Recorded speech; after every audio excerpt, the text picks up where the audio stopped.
Baik jamaah, kita kembali lagi bersama kami di rumah Mama Dede. Silakan lanjutkan, Mah. Bagaimana lagi? Biar kita menjaga anak turunan kita dari panasnya api neraka. Berikan kepada mereka makanan, minuman, pakaian halalan thayyibah. Ya ayuhan nas, kulu mimma fil ardi halalan thayyibah. Wala tattabi'u khutuwatis syaitan innahu lakum aduwwum mubin. Kata Allah, hai manusia, kita kan manusia. Makanlah semua yang di muka bumi, syaratnya halalan thayyibah. Halalan thayyibah secara hukum, halalan thayyibah cara memperolehnya, thayyib hasilnya. Hati-hati apa yang kita makan, apa yang kita minum, apa yang kita pakai menentukan karakter seseorang. Kenapa? Yang namanya makanan, yang namanya minuman kita makan. Ada jadi energi, ngalir ke seluruh tubuh. Ampasnya dibuang. Kalau yang halal, yang dilihat, yang didengar, yang dicium, yang diucapkan, yang diraba, yang kaki, semuanya halal. Punten.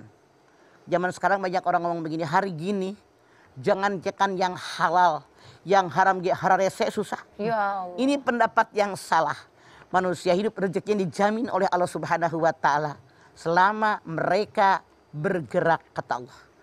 Wa ma min dabatin fil ardi illa 'alallahi rizquha. Kenapa? Kalau seandainya ada orang dagingnya tumbuh dari makanan yang haram, maka tempatnya neraka jahanam. Kalau seandainya kita punya anak, punya istri, punya suami, punya keluarga, yang halal dimakan, yang haram dimakan, yang halal diminum, yang haram diminum, yang halal dipakai, yang haram dipakai, kelakuannya tercampur aduk. Iya. Yang halal dilihat, yang haram dilihat, yang halal didengar, yang haram didengar. Padahal wala talbisul haqqo bil batil. Jangan dicampur adukan yang hak dengan yang batil. Innal halala bayyinun wa innal harama bayyinun. Yang halal dalam Islam jelas, yang haram jelas. Hati-hati, Bu. Ketika Rasulullah pergi ke padang pasir, beliau melihat seorang pemuda, ya Rob, ya Rob, ya Rob. Rasul bersabda, bagaimana doamu akan dikabul? Yang kau makan yang haram, yang kau minum yang haram, pakaian yang dikenakan pun haram. Kalau seandainya kita pengen anak-anak kita soleh dan solehah, pengen sekeluarga masuk surga, hindarkan makanan minuman yang haram, yang subhat. Harus bagaimana dengan makanan minuman? Anda lihat Al-Baqarah 172. Ya ayyuhalladzina amanu kulu min thayyibati ma razaqnakum waskuru lillahi in kuntum iyyahu ta'budun. Hai orang yang beriman, makanlah rezeki aku berikan kepada kalian. Bersyukur. Ini. Habis kita menikmati rezekinya, bersyukur kepada Allah. Jangan mensyirikkan Allah ketika kalian ibadah kepadaku. Tuh begitu kata Allah. Ini yang benar. Ajarkan kepada anak-anak artinya.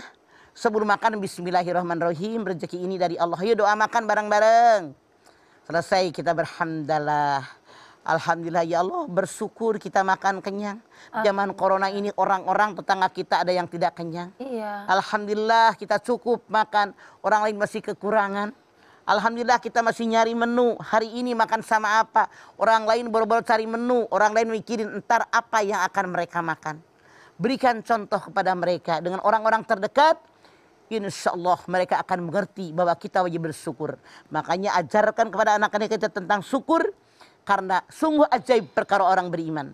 Kalau mereka mendapat kesenangan, kebahagiaan, mereka bersyukur. Syukur baik baginya. Kalau mereka mendapatkan musibah, ujian, mereka bersabar baik baginya. Artinya apa?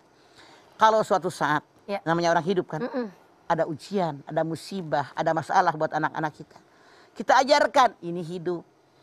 Justru ujian. Di sekolah juga kan ada ulangan. Iya, ada ujian. Harus lulus kita. Coba lihat, kalau lulus kan naik kan. Itu tekankan kepada mereka. Ada sebab, ada akibat. Begitu, jadi anak-anak kita mengerti. Jadi mengerti ya, Mah. Betul, ajarkan kepada mereka perlahan-lahan. Mereka lama-lama mengerti. Iya, tentunya seperti yang tadi Mama sampaikan. Berarti ayah sebagai pencari nafkah, lalu ibu juga yang ibaratnya merawat, mendidik anak, ya, lebih mengelola banyak keuangan. Mengelola keuangan. Semuanya tuh sangat berpengaruh terhadap bagaimana nanti anaknya. Sangat berpengaruh.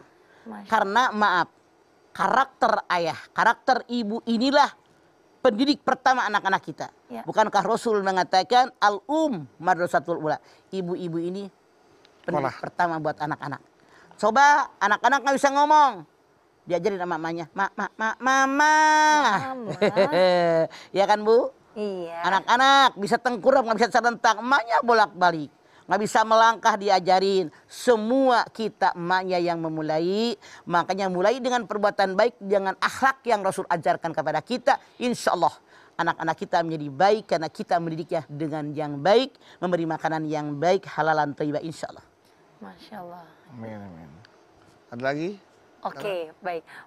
Mah, untuk bagaimana misalnya nih orang tua yang memang dia sudah memberikan nafkah, makanan, minuman yang halal, sudah diajarkan.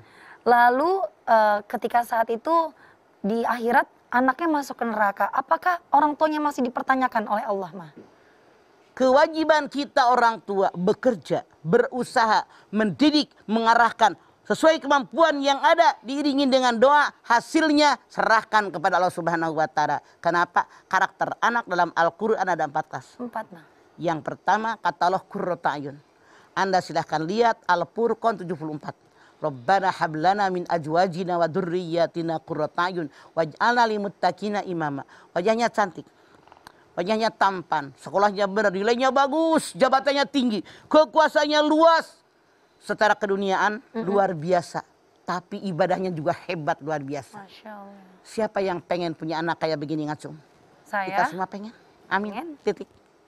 Tapi ada karakter anak yang kedua kata Allah, zinatul hayati dunya. Al-malu wal banuna zinatul hayati dunya. Wal baqiyatus sholihatun khairun inna rabbik sawaban wa khairun amala. Al-Kahfi 46. Harta kekayaan, anak turunan hanya hiasan di alam dunia. Amalan yang baik yang kekal itulah harapan di masa yang akan datang. Apa kata Allah? Yang namanya zinatul hayati dunia hanya dunia ada doang. Pangkat, jabatan, kekayaan, kekuasaan, wibawa luar biasa hebat. Ibadahnya Ya, mendelesek nggak ada. ini dunia. Ya Allah. Yang ketiga kata Allah anak itu fitnah. Innama amwalukum wa auladukum fitnah. At-Taghabun ayat 15. Fitnah itu ujian. Masya Allah, Bu anaknya nyolong jemuran. Bu anaknya nyolong sepatu di musola. Bu anaknya ngebuntingin si Anu. Ya Allah. Bu anaknya nipu si Anu, tukang palak. Kan gak enak. Iya, Mah.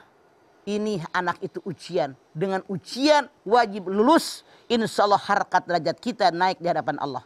Yang keempat, jenis anak ini adu mubin. Anda lihat At-Taghabun ayat 14. Ya ayyuhalladzina amanu inna min ajwajikum wa auladikum aduwwal lakum fahdharuhum. Hai orang yang beriman, sungguhnya istri kalian, anak turunan kalian ada yang menjadi musuh buat kalian. Ada nggak istri yang benci sama suaminya? Ada. Ada nggak suami yang benci sama ini? Ada. Sama istri. Ada nggak orang tua yang marah sama anak digebugin sampai mati? Ada. Ada anak yang Iya. membunuh orang tuanya. Ini musuh yang nyata. Kata Allah, hati-hati kalian, maafkan mereka, maka Allah pun maha pemaaf. Begitu kata Allah. Jadi yang namanya anak ada 4 kelas Iya, jahat. Mah. Masya Allah. Kalau gitu nanti kita lanjutkan lagi ya, Mah ya. Nah. Nah, ini ibu-ibu, Zahra tahu banget. Pasti udah pada nggak sabar kan mau nanya sama Mama? Tunggu dulu ya setelah pesan-pesan yang mau lewat berikut ini. Tetap bersama kami jamaah di rumah Mama Mama Dede. Dede.